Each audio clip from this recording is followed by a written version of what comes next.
People often use the term holistic thinking, but I can't begin to tell you how powerful it is when it is properly embraced.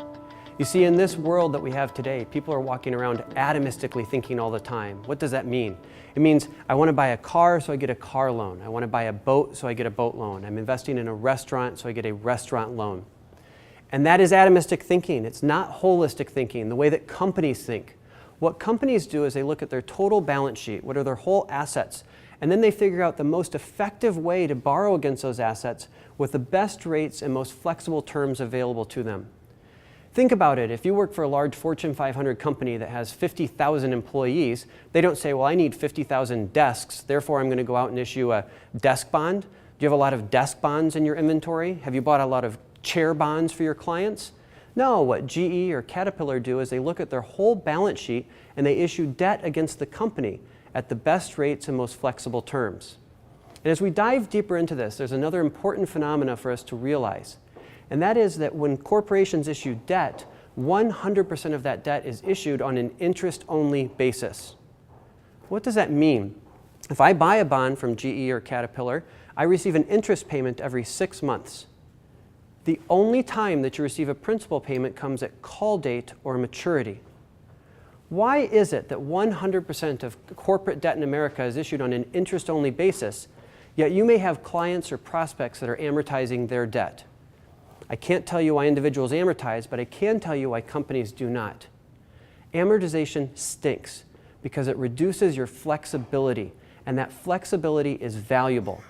Think about it. Let's say that I get a car loan for $75,000 at 6%. My monthly payment would be $1,700 a month. Let's say that I give you a $10,000 bonus and you step in and pay down on that car. What's your next month's payment? It's still $1,700. You can't change it in good times. What about in bad times? Let's say that you lose your job. What's your next month's payment on that car? It's still $1,700. What might a personal CFO do instead? They might say, let's put down $35,000 on that car and put $40,000 interest only at 3%. 3% times $40,000 is $1,200. $1,200 divided by 12 is $100 a month. That's your required monthly payment. If things aren't going well, you can just make the minimum payment. If things are going great, you can step in and pay that down. You could do that through the whole car. If you want to buy the whole car 100% financed, you could do that and your rate would be less than $200 a month. And you have the power and flexibility. Now you're thinking about this and saying, wait a second, are you saying that I should be interest only on my car? The value of an asset is completely independent of the financing in place around that asset. You have to separate this. Companies do that all the time. What does this mean? If you came and saw my car, you'd say, nice car. I'd say, do you want to buy it? You wouldn't say, well, how much do you owe on it? What are the terms of your car loan? You're just buying the car. You're not buying my loan. If you saw my house, you'd say, nice house. I'd say, do you want to buy it? You wouldn't say, well, how much do you owe on your mortgage? You have to separate the value of the asset from the financing in place around that asset. Of course your car will go down in value over time. Your house may go up in value. Your house may go down in value. Do companies own assets that go down in value? Of course they do. But that doesn't mean that they need to have amortizing debt. They still embrace the power of interest-only debt because of the flexibility that it provides the CFO to be in the driver's seat.